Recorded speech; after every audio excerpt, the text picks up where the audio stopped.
दुनिया में कई ऐसे वाकयात रोनुमा होते हैं जो खुद ब खुद तारीख का हिस्सा बन जाते हैं, जिनसे माजी, हाल और मुस्तकबिल का दर्स मिलता है। ऐसे ही वाकयात में एक तकसीम हिंद में मुसलमानों की हिजरत है। सदियों तक साथ रहने और एक दूसरे की खुशी गम में शिरकत करने वाले पलक झपकते ही जान के दुश्मन बन गए। तकसीम हिंद दास्तानों की ऐसी किताब है जिसका हर सफा खून के आंसू रुलाता है। घर छुटे, जायदादें लुटी, बेटियां कुएं में डूब मरी, तो कहीं बाप औलाद को बचाते बचाते दम तोड़ गया। लुटे पिटे काफले, बिछड़ने वाले प्यारों को ढूंढती आंखें, इंतजार, उम्मीद और वसवसों के साथ नई जिंदगी की इब्तिदा।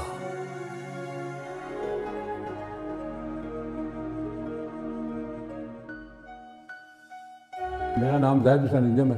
तो वाला साहब मेरे चौधरी शराफत हुसैन वो मिलिट्री में थे, जंग अज़ीम में उन्होंने हिस्सा लिया था। म्यूजिकल ऑफ आर्ट्स में पढ़ते रहे यहाँ, तो अपने ताए भी जब म्यूजिकल स्कूल ऑफ आर्ट्स में पढ़ते रहे। तो वो कैदी होकर ना अपने जापान गए थे, टोक्यो। उनकी टांगें भी कट गई थी लड़ाई में, दूसरी जंग अज़ीम में ना उन्होंने हिस्सा लिया था बकायदा। तो फिर उनको कैदी बना कर ना वो ले गए टोक्यो में। तो वहाँ से जब उन्होंने आज़ाद किया फिर वो यहाँ पाकिस्तान आए। मैं मलोट कस्बा है जेलम के करीब, वहाँ पैदा हुआ था। मेरे वालिद साहब फौज में मुलाजिम थे और ताया जो थे वो हेड मास्टर थे अपने गवर्नमेंट इंडस्ट्रियल स्कूल साहिवाल के, मंटगुमरी उस वक्त कहते थे। तो मेरे दादा भी पढ़े लिखे थे। हमने एक रसाला लगवाया होता, मौलवी दिल्ली से आता था। तो सारे गाँव वाले ना उनसे आकर ना मेरे दादा से ख़त लिखवाते थे, क्योंकि ज़्यादा लोग पढ़े लिखे नहीं थे, बहुत ज़्यादा लोग मिलिट्री में थे। तो सारे कोई ऐसा बंदा नहीं था जो वहाँ था जवान को था, पढ़े लिखे भी ज़्यादा नहीं थे वहाँ। तो उसके बाद मैंने तीसरी जमात वहाँ से पास की। तो चौथी जमात बन शहीद है 3-4 किलोमीटर के फासले पे है। तो वहाँ जाकर ना वजीफे का इम्तहान मैंने पास किया। उसके बाद मेरे वालिद साहब की ट्रांसफ़र हो गई अपना मंटगुमरी, साहिवाल आप कहते हैं उसको। तो वहाँ ट्रांसफ़र हो गई। वहाँ 2 साल में पढ़ता हूँ, बटाला मुस्लिम हाई स्कूल है, वहाँ 2 साल 5वीं छठी मैंने वहाँ पास की। उसके बाद उनकी ट्रांसफ़र फिर हो गई कबीर वाला, खानेवाल ज़िले में आया आजकल। तो वहाँ मैंने ना 7वीं 8वीं जमात का इम्तहान पास किया। तो फिर वाला साहब ना गुजरात आ गए ट्रांसफ़र हो गए। तो मैं ज़मींदार हाई स्कूल गुजरात से ना मैंने मैट्रिक किया। मैट्रिक के बाद फिर मेरी मुलाजमत लग गई। तो उसके बाद मुख्तलिफ़ शहरों में देवियार, हाँ, बावलपुर, सरगोदा, खारियाँ, काला आर्डिनेंस डिपो, वहाँ मैं मुलाजमत करता रहा। जब 9वीं जमात में पढ़ता था ना, तो बज़्म अदब के पीरियड में मेरी ड्यूटी लगा दी थी। उन्होंने के हफ्ते की खबरें हमें सुनाया करें। तो मैं अखबार में से खबरें कलेक्ट करके तो उनको सुनाता था आगे। तो मेरे नाना भी ना मिलिट्री में थे, कैप्टन। तो एक दिन आए, कहते हैं अपनी ज़बान में कह रहे, जवान क्या कर रहे हो? मैंने कहा मैं हफ्ते की खबरें सुनाने होती हैं अपने बज़्म अदब के पीरियड में स्कूल में, तो मैं लिख रहा हूँ। कहते मुझे दिखाओ। मैं दिखाया, कहते ये आप सही नहीं लिख रहे। वो मैं हर वक्त लिखता था ना, अफ़गानिस्तान में आज ये हुआ, दूसरी तरीक को ये हुआ, तीसरी, वो कहते नहीं एक जगह पे लिखो, अफ़गानिस्तान के बारे में ना पूरा हफ्ता एक जगह पे लिखो क्या हुआ है जी। मुझे तो पता नहीं था ज़्यादा। फिर मैं उसी तरह लिखने लगा। फिर जब वो अपने दूसरी दफ़ा आए ना, मुझे कहते हैं दिखाओ यार। तो कहते हैं यार ये तो बड़ी कमाल किताब बन गई है, तुमने तो बड़ा अच्छा काम किया है। तो बस मुझे फिर शौक़ चढ़ा भी किताब मेरी छपनी चाहिए। फिर मैं हर रोज़ ना लिखता रहा। इसी तरह मैं बावलपुर गया, तो वहाँ ना रबर अखबार, रोज़नामा रबर निकलता था। तो हमारे जहाँ रहते थे ना उसके करीब ही था वो। तो मैं रोज़ाना वहाँ जाकर ना अखबार पढ़ता। एक दिन ना वो सर ज़मीन पाक के ऊपर ना एक मजमून आया। तो मैंने अपने रजिस्टर में देखा, तो मैंने कहा ये तो गलत है। तो कहते हैं आपके पास क्या सबूत है? मैंने रजिस्टर दिखाया एडिटर को। तो कहते मैं नहीं इसको मानता। मैं नहीं मानते तो चले, सेंट्रल लाइब्रेरी है बावलपुर, वहाँ चलते हैं। वहाँ चले गए तो मेरी बात सही निकली। तो उन्होंने कहा ठीक है, आज से ना आप सर ज़मीन पाक के नाम से आपने ये मजमून लिखना है। तो मैंने फिर वहाँ लिखना शुरू कर दिया सर ज़मीन पाक के नाम से। फिर मेरी ट्रांसफ़र वहाँ से ना लाहौर हो गई। तो मैं सारे उर्दू बाज़ार में घूमा फिरा। मैंने कहा इस मजमून पर कोई किताब मिले, मैं देखूँ कितना आगे हूँ कितना पीछे हूँ, मेरा काम मतलब सही भी है कि नहीं है। लेकिन कोई किताब नहीं थी। वहाँ नीफरा में वज़ीर-ए-आला थे पंजाब के, उनके भाई चौधरी बशीर है, उनका मकतबा मेरी लाइब्रेरी, उन्होंने पसंद कर ली। वो मेरे कटिंग जो थी ना अखबार की कटिंग, उनका मैं किताब छाप देता हूँ। उन्होंने मालूमात पाकिस्तान के नाम से ना किताब छाप दी। उसके बाद वो सिलसिला फिर चल निकला। तो दूसरी किताब पे ना अपने चाँद पर गया ना अपने नील आर्मस्ट्रांग 69 में। तो वो कहते यार मुझे ना तस्कीर कमर के नाम से ना किताब लिख कर दो। फिर अमेरिकन लाइब्रेरी में जाता था रोज़ाना, वहाँ से ना आती स्लिप आती थी मैं अपना वाशिंगटन से रोज़ाना उनके पास। वो आफ्ताब साहब थे वहाँ हेड से, उनको मैंने कहा मैंने ये किताब लिखनी है, मुझे भी कुछ दिया करे आप। तो मुझे भी वो स्लिप दे दी थी। तो जाकर घर ट्रांसलेशन करके फिर मैं वो लिखता रहा। तो जब मुकम्मल होगी फिर वो किताब छप गई। फिर मैं गया कराची, तो वहाँ जहाँ रहायश थी ना उसके नीचे ट्रैवल एजेंसियों की दुकानें थी। तो मैं एक ट्रैवल एजेंसी में गया, तो मुझे बहुत सारे शहरों के ना बाहर के न्यूयॉर्क, लंदन, इस तरह मतलब ब्राज़ील, सारे उनके बड़े बड़े शहरों के ना पम्फलेट्स आए हुए थे अंग्रेज़ी में। तो मैंने उनसे पूछा, वो कहते हैं फ्री मिलते हैं, आप ले जाए जितने मिल जाने। मैं वहाँ से लेके आया तो मेरी लाइब्रेरी को दिखाए, तो उन्होंने कहा यार ये तो बड़े से 100 बड़े शहर बना दें हमें। फिर मैंने उनका ट्रांसलेशन किया, ट्रांसलेशन करके मैंने 100 बड़े शहर उनको किताब बना दी। इसी तरह काम चलता रहा। फिर मेरी ट्रांसफ़र हो गई अपने वापडा ऑफिस में, मुराद में वापडा में थी, वहाँ अमेरिकन कंपनी आई हुई थी। तो उन्होंने मुझे सिलेक्ट कर लिया। तो वहाँ ना 2 घंटे का काम होता, 7:30 बजे 1:30 बजे तक ड्यूटी थी। तो काम 2 घंटे करना आपने, करके बेशक आप घर चले जाएँ, वो डिपॉजिटर के पास में जाके ना अपना काम जमा कराना, आपने रसीद लेकर ना अपनी मेज़ पे रखनी है बस। तो फिर बेशक आप जहाँ मर्जी चले जाएँ या वहीं सो जाए, उन्होंने कुछ नहीं करना।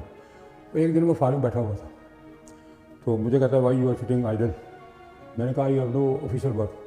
वो कहता है if you have no official work do your own work, don't be sit idol.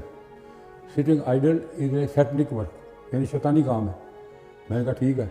मुझे उन दिनों ना अंग्रेज़ी में जनरल वाली किताब मिली हुई थी लिखने के लिए, तो मैं ना वहाँ सारे किताबें वहाँ लेके आ गया। तो मुझे कहता है व्हाट यू आर डूइंग। मैं कहा I am compiling an encyclopedia. What kind of encyclopedia you are compiling. मैंने कहा general encyclopedia I am compiling. तो वो कहता है which work you do give it to me at off time, यानी छुट्टी के वक्त मुझे जब तुम लिखते हो ना मुझे दे दिया करो। वो घर ले जाता था, उसको चेक करता था, कोई गलती होती वो निकालता था। सुबह आकर कहता है मैं तो सारी दुनिया घूमी हुई है, आपने जो बिल्डिंग जो लिखी है ना वहाँ है ही नहीं। मैंने तो किताबों से देख के लिखी थी ना, तो मैंने उसके डिलीट कर दिया। इस तरह वो ना मुझे इजाज़त मिल गई वहाँ। वो कहते हैं यहाँ काम किया करो, अपने किताबें यही लिखा करो। तो 6 साल के बाद फिर वो कंपनी चली गई, तो हम फिर वापडा में ही आ गए। अदबी प्रोग्रामों में जाते रहे हैं, टीवी को पुराने तारक जी करते नीलाम घर। तो हर हफ्ते ना मेरे से ना वो सवाल लेते थे, 10 सवाल हर हफ्ते में लिख कर देता हूँ। तो ये बास नजमी साहब थे, वो पंजाबी का प्रोग्राम करते थे, उनको भी सवाल लिख कर देता। एक वो दिलदार परवेज़ भट्टी थे, उनको भी लिख कर देता था। इस तरह मतलब पंजाबी की 7वीं जमात में मेरा एक मजमून भी है, चंद दी शायद, उसी वाले से तस्वीर कमर ना बोर्ड ने मुझे कहा कि हमें लिख कर दें। तो पंजाब टेक्स्ट बोर्ड की किताब छपी हुई है, उसमें वो मेरा मजमून है, चंद दी शायद। तो इस तरह ये काम करता रहा।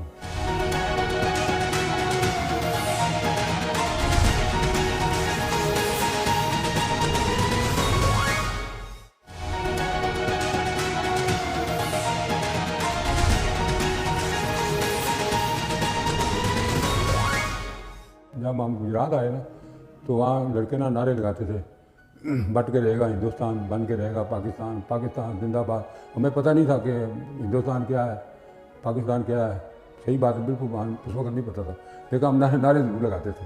बस वो जमात पढ़ते थे ना जब, तो पढ़ाते थे स्कूल में, तो वो बताते थे कि पाकिस्तान बन रहा है। तो वहाँ से हमें पता चला था। मैं जब पाकिस्तान बना था ना, तो मैं गुजरात में था। कत्ल गारत काफ़ी हुई थी गुजरात में ना, काफ़ी कत्ल गारत हुई थी। तो फिर चले गए, वो इंडिया चले गए सारे।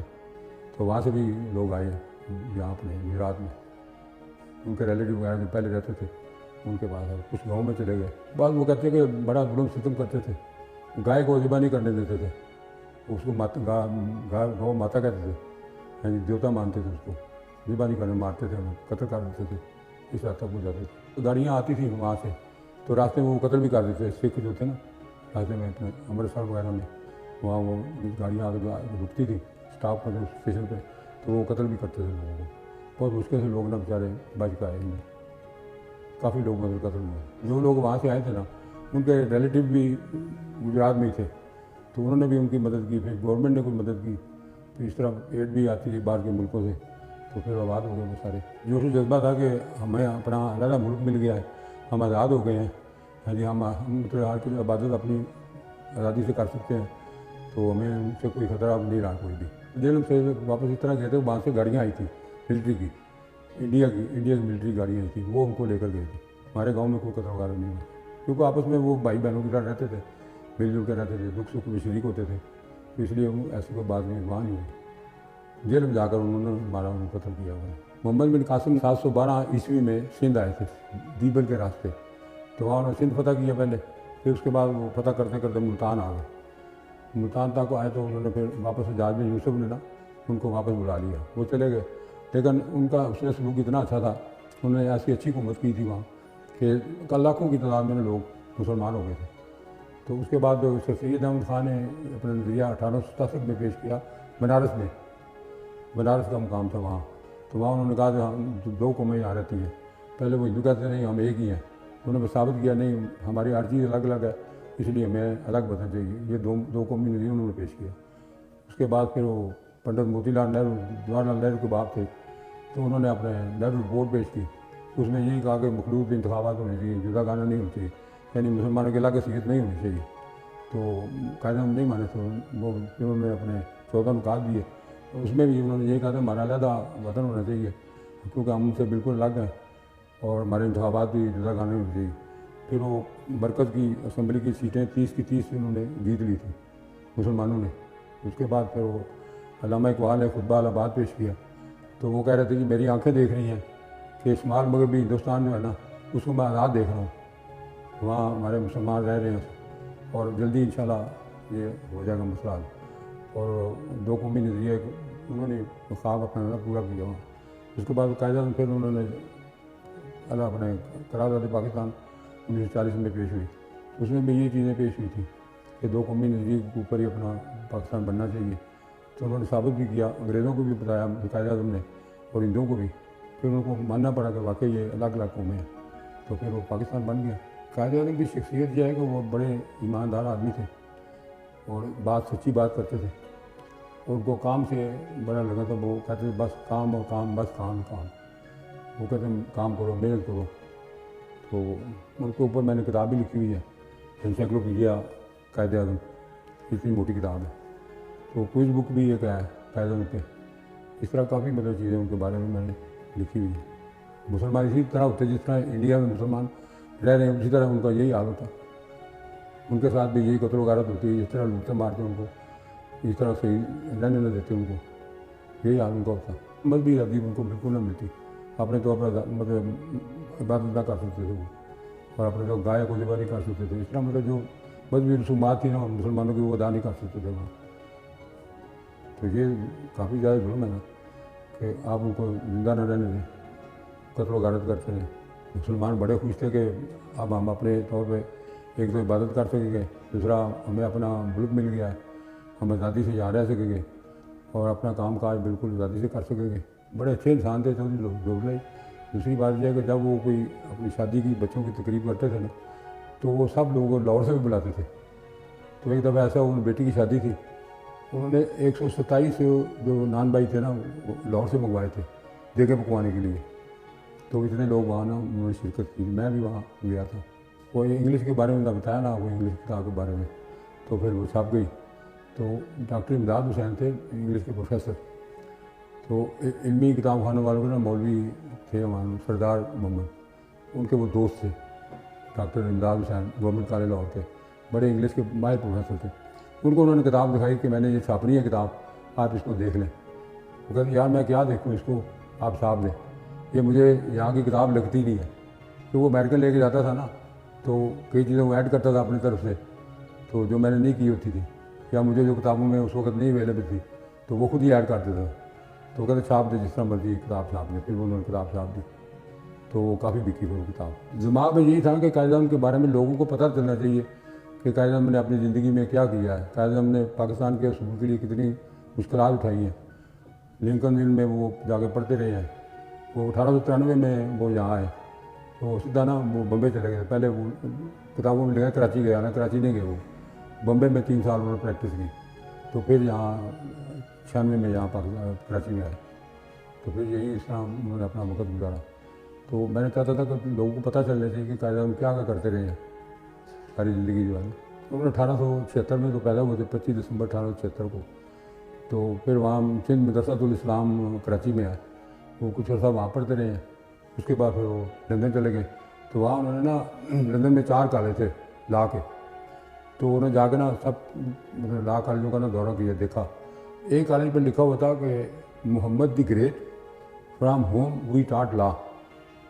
तो उसमें दाखिला उन्होंने लिया, इस बात से लिया कि अजूबा का नाम लिखा हुआ था उसको, वो लिंकन दिन था। वो बोर्ड आज भी लगा हुआ है वहाँ। बस वो फिर यहाँ आगे ना पास करके लिंकन दिन से यहाँ आ गए। तो कॉलेज में दाखिला इसीलिए लिया कि उन्होंने देखा कि अजूबा का नाम लिखा हुआ है, तो उनसे मुतासर होकर उस कॉलेज में दाखिला ले लिया। पाकिस्तान बनाना चाहते थे, वो चाहते थे कि मुसलमान जो है ना, इंडिया के मुसलमान आज़ादी से रह सके, अपनी मजहबी आज़ादी बरकरार रख सकें, अपने जो माशरती मतलब माशरती सकाफती जो भी असूल है उनके मुताबिक ज़िंदगी को बसर कर सकें, वो यही चाहते थे। तो इसीलिए उन्होंने कोशिश की और इसी बात से उन्होंने अंग्रेज़ों के साथ भी मतलब बातचीत की और हिंदुओं के साथ भी उनको मनवाया कि तो कौमें हमारी अलग कौम से, तुमसे अलग कौम है। और एक जगह लिखा भी है कि हमारी खबरें अलग होती हैं, तुम तो अपने मुर्दों को जलाते हो, हम नहीं जलाते, तुम हमारा खाना नहीं खाते, हम तुम्हारा खाना नहीं खाते, हम इधर से उनको अपने मुर्दों को दफन करते हैं, तुम जला देते हो, बेइज्जती करते हो।